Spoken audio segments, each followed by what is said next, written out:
Utan oljan skulle hela Sverige stanna. Vårt försvar och samhälle skulle kollapsa.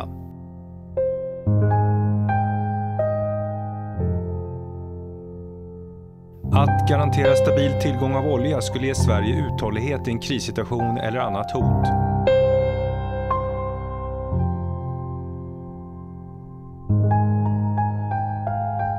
Nu för första gången tar vi oss igenom hela tunnelsystemet ända in i det vattenfyllda gruvschaktet som tidigare lagrade 60 000 kubikmeter drivmedel. Välkommen till MI 355.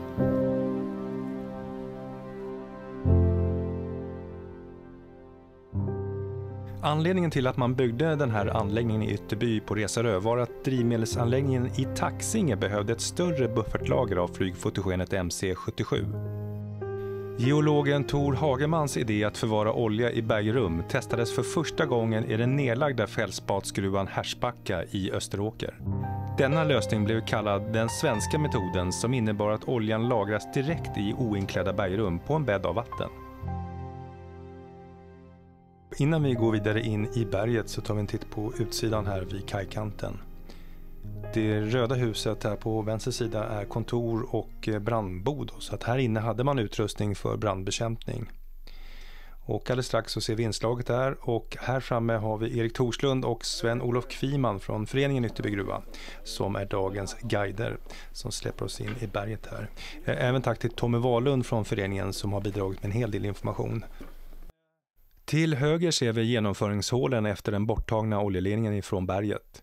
Och själva vattenledningen för att reglera oljenivån gick under golvet i tunneln bort till 2 stycken pumprum och sen ut i en tunnel på 125 meters djup för att slutligen reglera vattenbäddens nivå under drivmedelsförvaringen i gruvschaktet.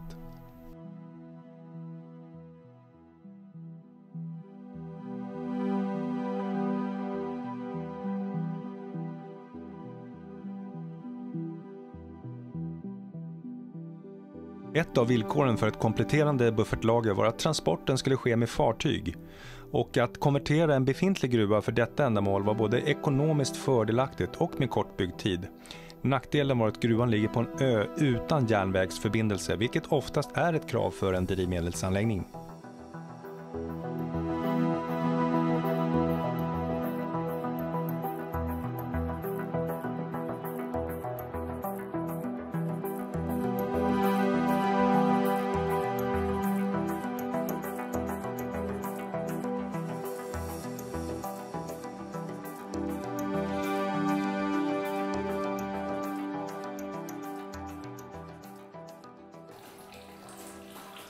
Den första delen i tunneln är en så kallad stötvågstunnel.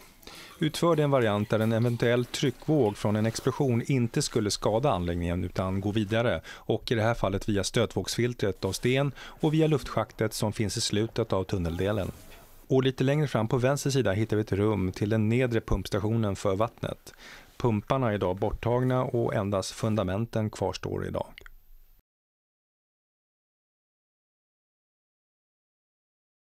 Konverteringen till oljelagret började konstrueras på 50-talet och 1960 var anläggningen i full drift. Att etablera en oljedepå i berget med tillhörande oljehamn var inte populärt bland de som bodde i närheten.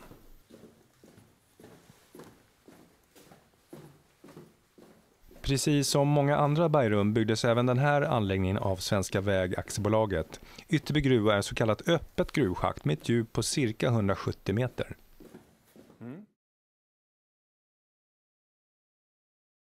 Innan konverteringen till ett oljelager fick man spränga och gräva ut 600 meter tunnlar, olika rum och schakt samt en enorm sprängmantel byggdes som ett tak ovanför själva gruvöppningen.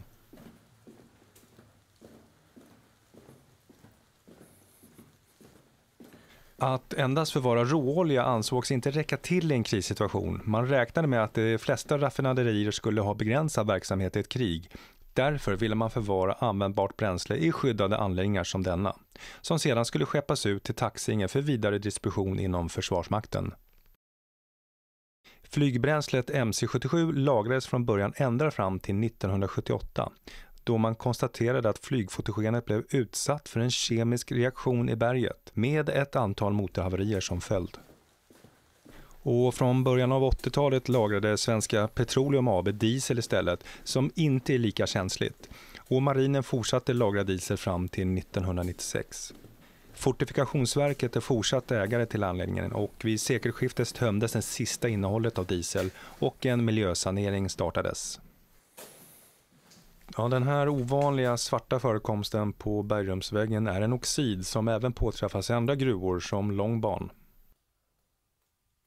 Att förvara 60 000 kubikmeter drivmedel är självklart en säkerhetsrisk på hög nivå, både militärt som mål för fienden men även sårbar vid fredsdrift. I samband med en avgasning i Klintabergets drivmedelsanläggning i Moheda 1958 läckte det ut gas i ett icke-explosionssäkert utrymme där en fläkt startade en gnista och 14 000 kubikmeter bränsle antändes med en gigantisk explosion som följd och flera miljoner liter drivmedel läckte ut i naturen. Då man numera har tunnelbelysningen på under vissa timmar har det börjat växa mossa på marken.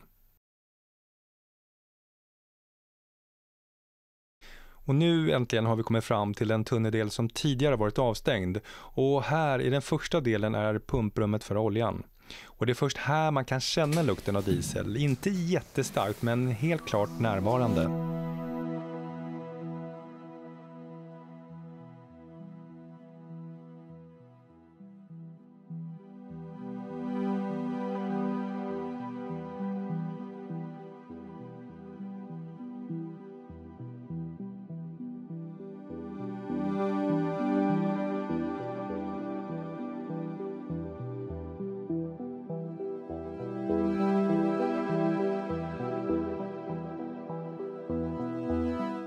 Hela nästa del som kallas för oljetunneln var vattenfylld när anläggningen var aktiv, vilket var ytterligare en säkerhetsåtgärd.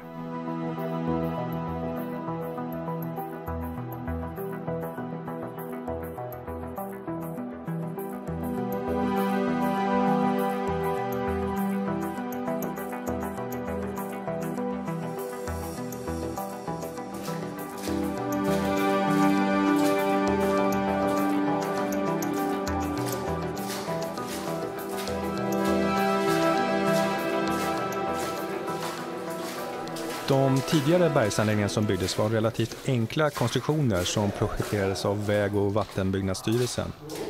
Men på 50-talet tog fortifikationsförvaltningen över byggnadsprogrammet till de här anläggningarna med högre krav på skydd och anläggningen i Ytterby här är konstruerad utifrån dessa.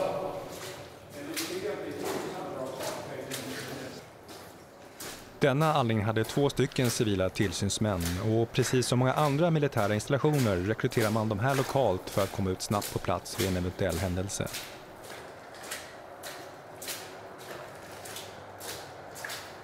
Skyddsnivån skulle klara av en 500 kilos bomb och kemiska stridsmedel samt även skydd mot radiostrålning. Kraftförsörjningen i form av dieselgeneratorer klarade av 30 dygns drift.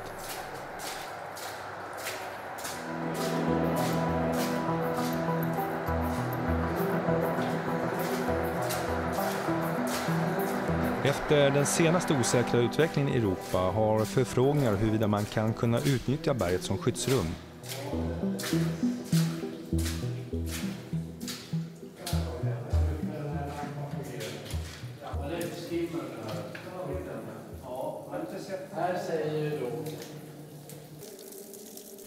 Nu har vi kommit in till själva lagringsutrymmet som var det tidiga gruvschaktet.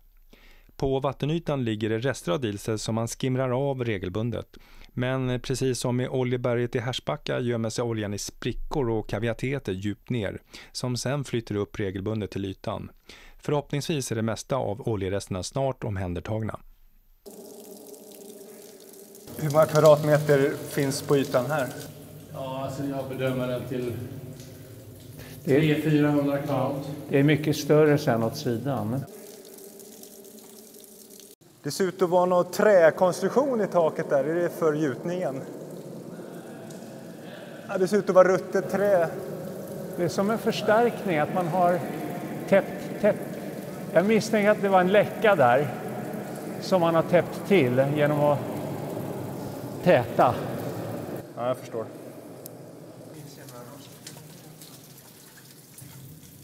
Nu kan du känna för det, så står du på någonting i alla fall. Har du sett? Nu är det grund, nu är det mindre vatten. Det är tungt.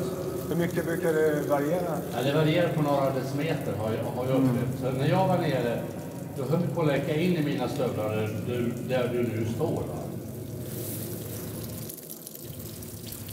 Ja, det är ett härligt eko här inne också. Ja, Här kan man sjunga kanske. det blir rundgång nästan. Hur länge ljud? Nej, men ska jag göra ett litet experiment här då? Ska vi se. När jag för mig själv i mörka skogen går.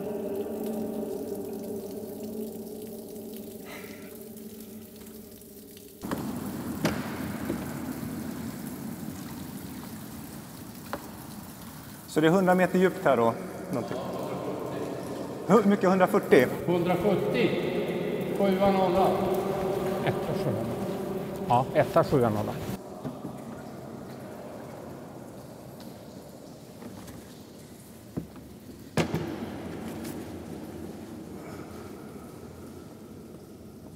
Ja, det är som en kyrksal här borta. Ja, det är som en kyrksal. Ja. Det finns en till lampa här borta, ser jag. Ja.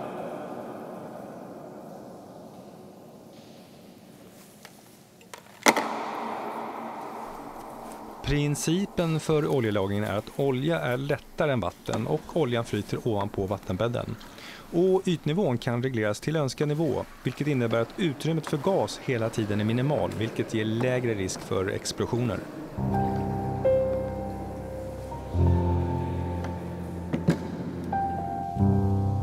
Otroligt.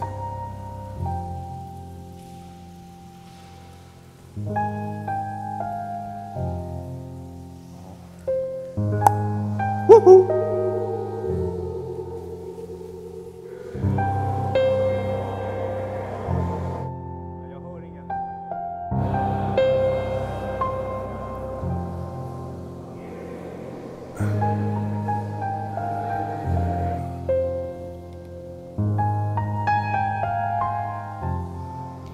Ett tak, eller en så kallad sprängmantel med 15 meter tjocklek, byggdes för att skydda anläggningen från både yttre och inre påverkan.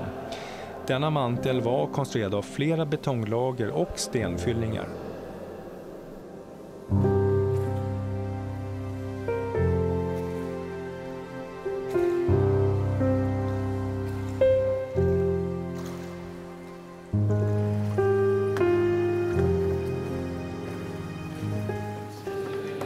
Idag reglerar man grundvattnet som tränger in i anläggningen. Cirka 10 kubikmeter vatten tränger in i bergrummet per dag och vattenytans nivå varierar endast ett par decimeter. Vänta, jag ska bara försöka navigera.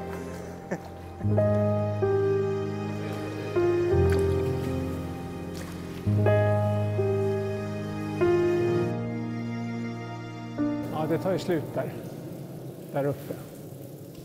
Det är inte inkopplat, va? Det är ett luftningsrör. Är det luftningsröret? Ja, det tar ju slut i en krök, va? Eller hur? Det går ju inte upp sen. Vad jag kan se. Nej, det gör det inte. Nej. Nej, men det här är ju inte... Ja. Det är ett avluftningsrör. Ja.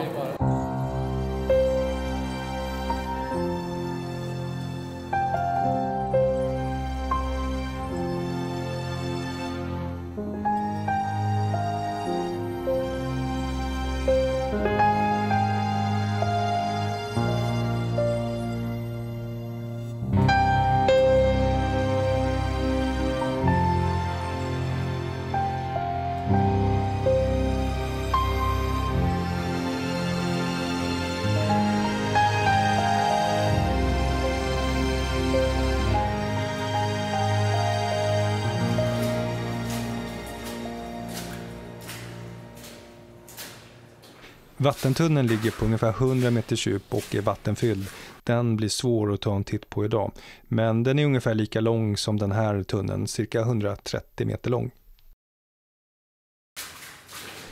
Vi går vidare och vi kommer lämna oljetunneln alldeles strax, och nere på vänster sida här ser vi genomföringen till oljeledningen. Och vi fortsätter en bit uppåt till de andra rummen.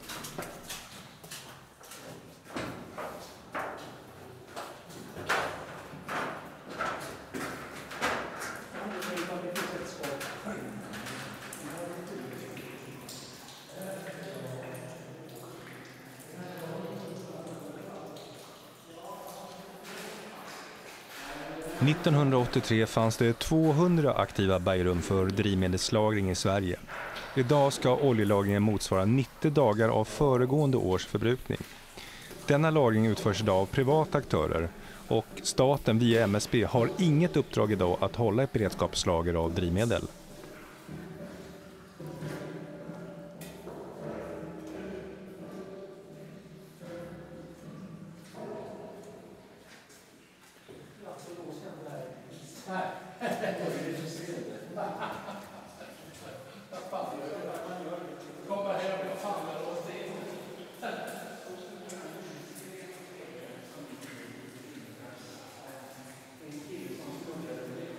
Det här är då det övre vattenpumprummet och hit leds vattnet från havet via det nedre pumprummet.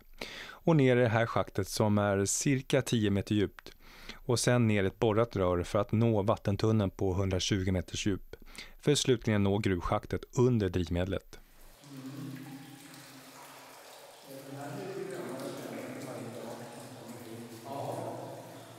Och där uppe var den gamla nödutgången. Reservutgången eller nödutgången nås via det övre vattenpumprummet. Ett antal stegjärn tar det upp till en platå där ett till stigschakt finns för att fortsätta klättringen upp en bit för att nå nödutgången som ligger på den här hörtomten. Nödutgången är numera plomberad på utsidan och ingenting syns idag av detta. Parallellt med nödutgången finns även ett separat schakt för luftintaget till reservkraften.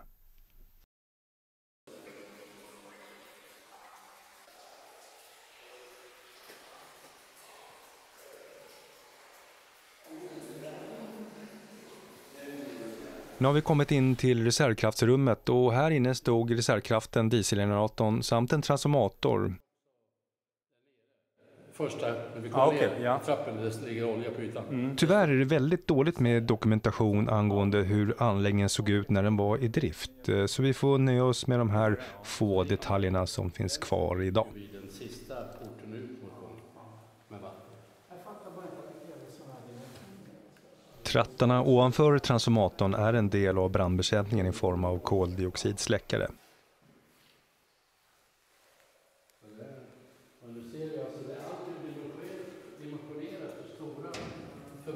Och bakom väggen mot berget står även en oljecistern som kunde förse kraggen med el och kunde driva hela verksamheten i berget i en hel månad.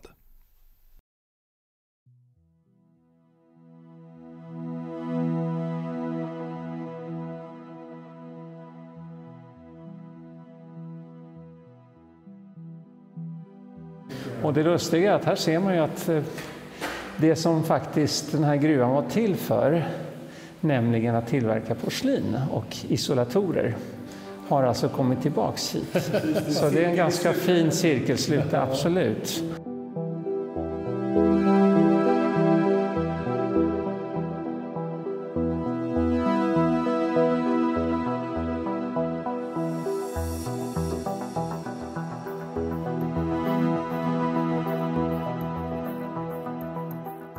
De här vita bubblorna eller blåsorna på bergsytan är mikroorganismer.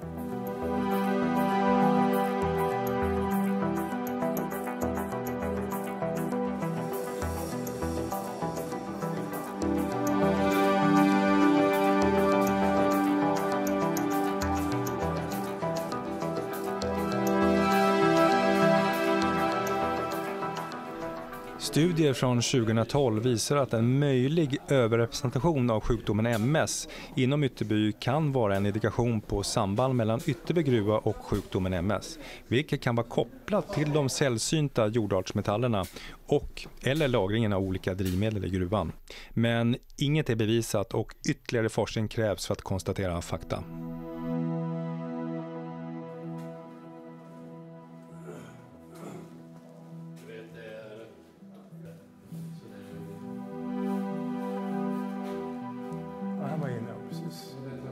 Det var ventilationsrummet.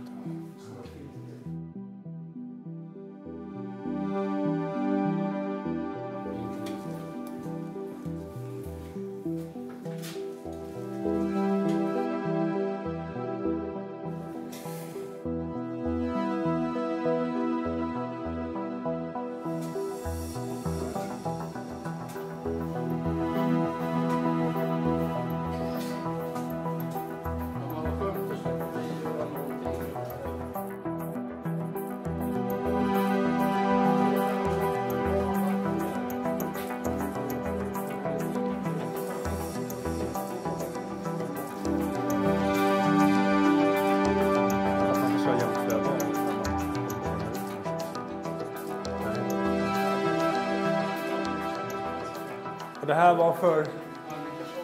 Det här är inte en slags märke till faktiskt. Ska vi se, är det ett schakt? Ja, det är inte jättehögt, men det ser ut som att det är en liten... Det går ditåt sen. Ja, som en liten lucka här kanske. Då hamnar vi vid trappan där någonstans. Tänker att jag aldrig Aldrig sett, inte jag heller. Gud vad lustigt.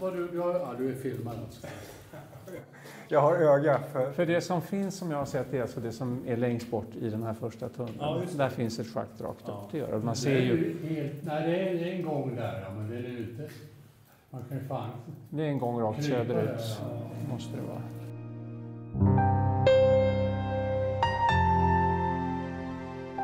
Ingen annanstans i världen har lika många grundämnen identifierats, hela 8 stycken. Ytterby gruva är en självklar inspirationskälla för studier inom kemi, mikrobiologi och industrihistoria.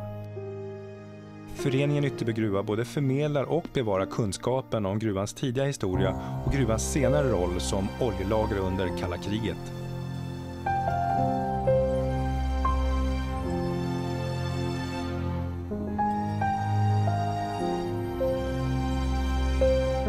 Utan olja skulle hela Sverige stanna. Samhället och försvaret skulle kollapsa. Att garantera stabil tillgång av olja och drivmedel skulle ge Sverige uthållighet i en krissituation. Miljökonsekvenserna fick då stå åt sidan för Sveriges beredskap. Tack för att du tittade, så ses vi snart igen.